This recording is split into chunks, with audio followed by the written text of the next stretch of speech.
کراچی میں دو سیاسی جماعتوں کا تصادم، ناظم-آباد واقعے پر DIG ویسٹ عاصم قائم خانی کی میڈیا سے گفتگو، کہا تحقیقات سے قبل کچھ بھی کہنا مناسب نہیں۔ انہوں نے تمام جماعتوں سے تحمل سے کام لینے کی اپیل کی، کہا ایسے واقعات سے دونوں جانب نقصان ہوتا ہے۔ خبردار کیا کہ کسی بھی سیاسی جماعت کو ریلی اسلحہ لے کر چلنے کی اجازت نہیں۔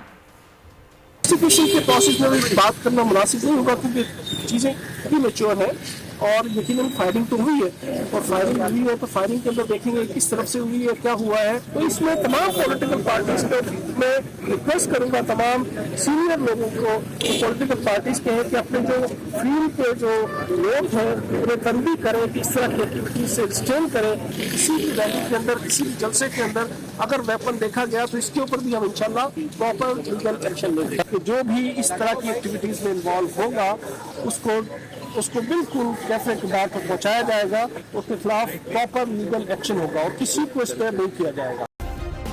سبسکرائب کریں اور بیل دبائیں تاکہ کوئی خبر رہ نہ جائے۔